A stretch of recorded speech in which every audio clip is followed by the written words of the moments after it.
The Great Depression. They told you it was just bad economics, a stock market crash that got out of hand. But what if the greatest economic disaster in American history wasn't an accident? What if there was a man at the top who looked at mass suffering and said, "Perfect, this is exactly what we need." His name has been scrubbed from history, and now you're about to find out why. Picture this. It's 1922. World War I just ended. America's ready to party. Factories that spent 4 years making bullets are now making electric waffle irons. The economy isn't growing, it's exploding. It's like someone discovered the cheat codes to capitalism. Skyscrapers pop up in Manhattan like mushrooms.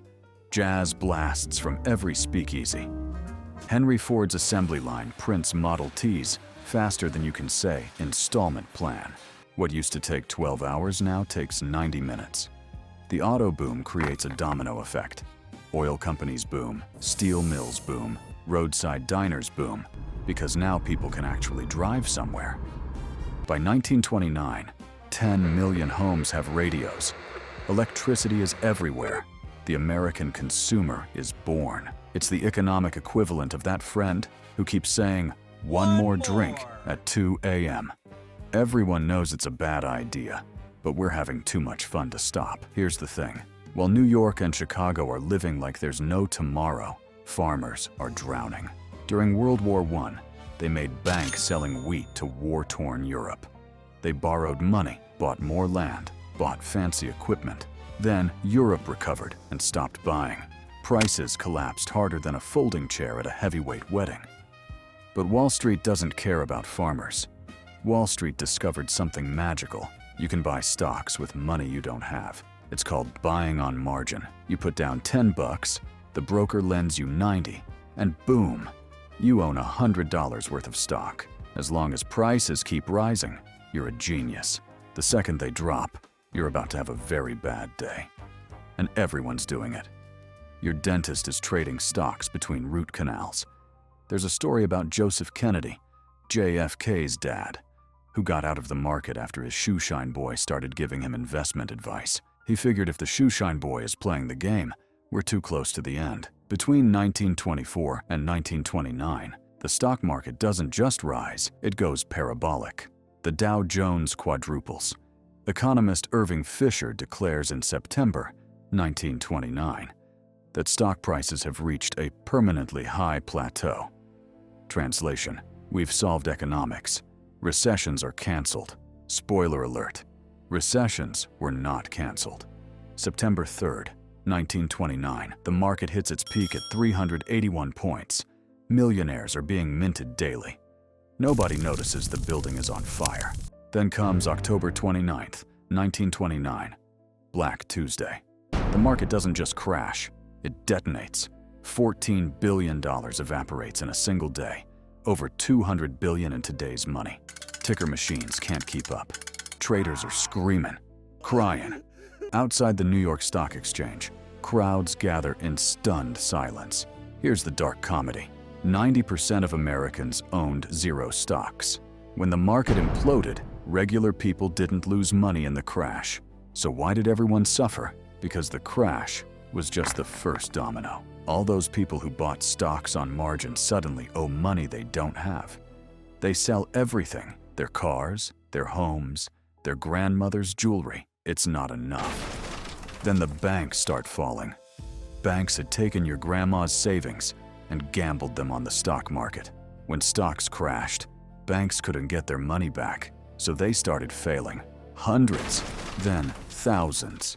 Bank runs explode across the country. Thousands of people descend on branches demanding their money right now. The problem? Banks don't keep all your money in a vault.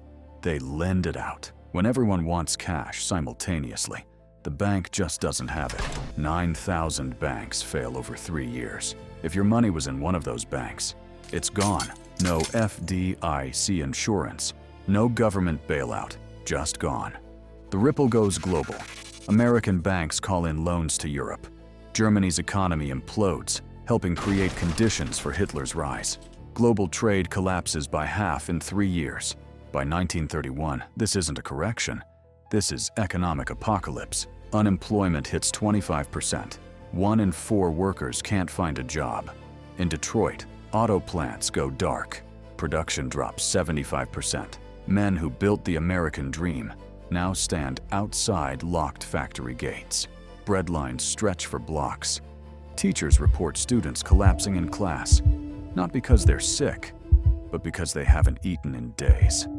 This is America, the richest country on earth, and children are fainting from hunger. The suicide rate explodes. In Seattle, there's a suicide attempt every single day. William Fowler worked at the same steel company for 15 years. One day, he walks into his bathroom and shoots himself, while his family is in the next room. The newspapers eventually stop printing suicide obituaries. There are too many. And here's where the story takes its darkest turn. While all this suffering is happening, there's a man in Washington with immense power. A man who could help. A man who chooses not to. His name is Andrew Mellon. Mellon was Secretary of the Treasury from 1921 to 1932. The guy running America's economic policy for over a decade. But he wasn't just a government official. He was one of the richest men in the world, controlling over 160 corporations, aluminum, steel, oil, banking. If it made money, Mellon owned a piece of it. Imagine if today's Secretary of the Treasury also owned Amazon, Exxon, and J.P. Morgan Chase. He was supposed to regulate industries he literally owned. When the Depression hit, President Hoover asked Mellon, "What do we do?"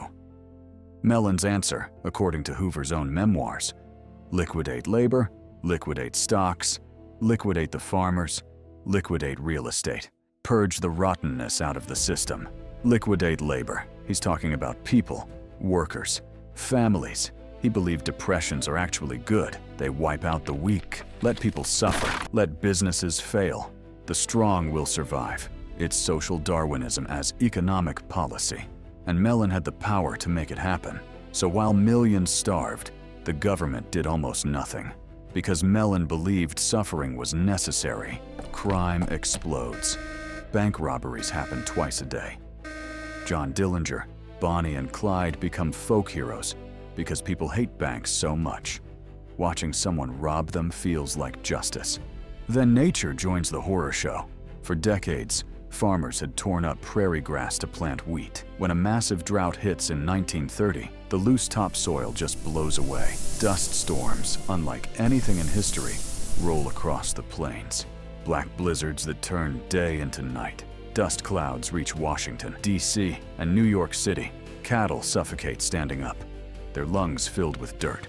Hundreds of thousands pack everything into jalopies and head west. They're called Okies, refugees in their own country. They arrive in California expecting opportunity. Instead, overcrowded camps. No jobs. Signs saying, "No Okies allowed." Hoover's name becomes a joke. Hoovervilles, shanty towns made of cardboard. Hoover blankets, newspapers people sleep under. His legacy is desperation. Summer of 1932, it gets worse. Thousands of World War I veterans march on Washington. They need the bonuses they were promised. They build a tent city and ask Congress for help. Congress says no. Hoover sends in the army, tanks, cavalry, tear gas. The veterans, unarmed, peaceful, are attacked by their own military. Tents burned, families scattered. America just turned its weapons on the men who fought for it. By 1933, capitalism itself is on trial. Communist movements grow, not because people love Marx, but because the current system has given them nothing but suffering. March 4th, 1933. Franklin Roosevelt is inaugurated. The country is on its knees. Roosevelt says, "The only thing we have to fear is fear itself." It's not just a line. It's the first breath America's taken in years. And Roosevelt acts. He shuts down every bank to stop the panic. Inspectors separate the solid from the insolvent. When banks reopen, people trust them again. Then come the alphabet agencies. The CCC puts 300,000 young men to work, planting trees, building parks. The WPA hires millions to build roads, bridges, schools. The TVA brings electricity to towns that had lived in darkness. Roosevelt builds safeguards. The SEC to regulate Wall Street. The FDIC to ensure bank deposits. Social Security. A promise that we won't let you die in poverty. The economy starts breathing. GDP rises. Unemployment falls from 25% to 14% by 1937. People dare to hope. Then Roosevelt cuts spending in 1937, worried about debt. The economy immediately collapses. Unemployment shoots back to 19%. The Roosevelt recession proves the New Deal alone isn't enough. So what actually ended the Great Depression? War. December 7th, 1941, Pearl Harbor. America enters World War II. Defense factories run 24/7. Unemployment vanishes. By 1942, the Depression is over. The darkly ironic truth: it took the deadliest war in human history, 70 million dead, to end America's economic nightmare.